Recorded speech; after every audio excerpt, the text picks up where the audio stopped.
അല്ല, ഞങ്ങൾ ഇപ്പോൾ LPST റാങ്ക് ഹോൾഡേഴ്സിൻ്റെ സമരം അവരുമായി സംസാരിച്ചു. ബന്ധപ്പെട്ട എല്ലാ ഉദ്യോഗസ്ഥന്മാരുണ്ടായിരുന്നു.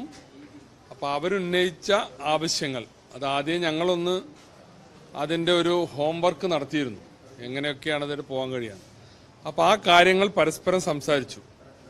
അതിൻ്റെ പ്രായോഗിക പ്രശ്നങ്ങളുടെ പ്രാഥമികമായ കാര്യങ്ങളൊക്കെ അങ്ങോട്ടും ഇങ്ങോട്ടും സംസാരിച്ചു.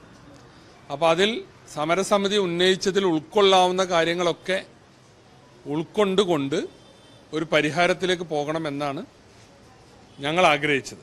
അപ്പോൾ അതിൽ ഒന്ന് രണ്ട് കാര്യങ്ങളിൽ ധാരണയാക്കാൻ സാധിച്ചു.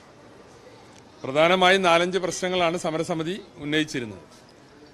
അപ്പോൾ അത് പ്രകാരം സമരം അവസാനിപ്പിക്കാൻ സമരസമിതി തയ്യാറാകുകയും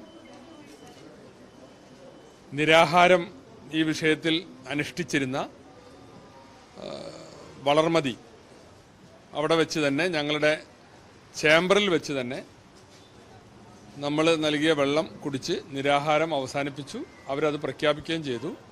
സർക്കാരിൻ്റെ ഇപ്പം മുന്നോട്ട് വച്ചിട്ടുള്ള ഈ നിർദ്ദേശങ്ങൾ അംഗീകരിച്ച് സമരം തൽക്കാലം അവസാനിപ്പിച്ചു, നിരാഹാര സമരം അവസാനിപ്പിച്ചു എന്ന് അവർ പ്രഖ്യാപിക്കുകയും ചെയ്തു. അപ്പോൾ അതിലുണ്ടായ ധാരണകളൊന്ന്, ഈ PSC നോട്ടിഫിക്കേഷൻ പോസ്റ്റിംഗ് ഒന്നും നടന്നില്ലെങ്കിലും 3 കൊല്ലം കൂടുമ്പോൾ പുതിയ പുതിയ പരീക്ഷയും നോട്ടിഫിക്കേഷനും വരികയാണ്. അപ്പോൾ അതിൽ സത്യത്തിൽ വ്യത്യസ്തമായ അഭിപ്രായം ഗവൺമെൻറ്റിനുണ്ട്. അപ്പോൾ അത് PSCയുമായി സംസാരിച്ച് പോസ്റ്റിംഗ് നടക്കാത്ത, വേക്കൻസി റിപ്പോർട്ട് ചെയ്യാതെ നിരന്തരമായി ഈ നോട്ടിഫിക്കേഷൻ വരുന്നൊരു പ്രക്രിയക്ക് ഒരു പരിഹാരമുണ്ടാവണം. പലപ്പോഴും ഒരാളെപ്പോലും പോസ്റ്റ് ചെയ്യാതെ റാങ്ക് ലിസ്റ്റ് അവസാനിച്ചു എന്ന് പറയാറുണ്ട്. എന്താ കാരണം? വേക്കൻസിക്ക് അനുസൃതമായിട്ട് വേണം നോട്ടിഫിക്കേഷനും പോസ്റ്റിങ്ങും ഉണ്ടാവാൻ, റാങ്ക് ലിസ്റ്റ് ഉണ്ടാവാൻ. റാങ്ക് ലിസ്റ്റ് അങ്ങനെ ഉണ്ടാകുമ്പോഴേ പോസ്റ്റിംഗ് നടക്കുകയുള്ളൂ. അപ്പോൾ അതിലൊരു കാര്യം, ഈ നോട്ടിഫിക്കേഷൻ്റെ കാര്യത്തിൽ ഇവർ പറയുന്നതിൽ ന്യായമുണ്ടെന്ന് നമ്മൾ മനസ്സിലാക്കുന്നു. അതുപോലെ തന്നെ പിന്നെ ഒന്ന് ആവശ്യപ്പെട്ടത്, ഈ നിലവിലുള്ള റാങ്ക് ലിസ്റ്റിൻ്റെ കാലാവധി നീട്ടണം എന്നുള്ളതാണ്. അപ്പോൾ ഈ റാങ്ക് ലിസ്റ്റിന് ഇനി 1.5 വർഷത്തിലധികം സമയമുണ്ട്. അതുകൊണ്ട് അതിൻ്റെ കാലാവധി അവസാനിക്കുന്ന മുറക്ക് അത് നീട്ടാനുള്ള നടപടി ഗവൺമെൻറ് സ്വീകരിക്കാമെന്ന് പറഞ്ഞു. പിന്നെയുള്ളത് HTV പോസ്റ്റ്, അതായത് ഹെഡ് മാസ്റ്റർമാർ 150-ൽ കൂടുതൽ കുട്ടികളുള്ള സ്കൂളിൽ ക്ലാസ് എടുക്കേണ്ടതില്ല, അവർക്കൊരു പകരം ഒരാളെ വെക്കാം അവിടെ. അതിപ്പോൾ സാധാരണ ഡെയിലി വേജസിനാണ് വെക്കുന്നത്. അത് നേരിട്ടുള്ള പോസ്റ്റിംഗ് ആക്കാൻ പറ്റുമോ എന്നുള്ളതാണ് റാങ്ക് ഹോൾഡേഴ്സിൻ്റെ ഒരു ചോദ്യം. അത് പരിശോധിക്കാനാണ് ഞങ്ങളൊരു സാവകാശം ചോദിച്ചത്. അങ്ങനെ പോസ്റ്റിംഗ് വരുമ്പോൾ അതിലെത്ര അധികമായ ആളുകളെ പോസ്റ്റ് ചെയ്യേണ്ടി വരും, അതിന് സാമ്പത്തിക ബാധ്യത എത്ര വരും എന്നുള്ള കാര്യം. അതുപോലെ അധ്യാപക വിദ്യാർത്ഥി അനുപാതം 1:25 ആക്കണം, 1:25 ആക്കണം എന്നുള്ളതാണ് ഒരാവശ്യം. അതും അങ്ങനെ ചെയ്യുമ്പോൾ ഉണ്ടാകാവുന്ന ഇമ്പാക്റ്റുകൾ എന്തൊക്കെയാണ് എന്നുള്ളത് പരിശോധിക്കണം. അതിനുമാണ് നമ്മൾ സാവകാശം ചോദിച്ചത്. പിന്നെ മറ്റൊരു കാര്യം ഗവൺമെൻറ് ഉറപ്പ് കൊടുത്തത്, PSC റാങ്ക് മുഖാന്തരം, റാങ്ക് ലിസ്റ്റ് മുഖാന്തരം നിയമനം നേടിയ ഒരാളും ഡിവിഷൻ ഫാളിൻ്റെ പേരിൽ പുറത്തു പോകേണ്ടി വരില്ല.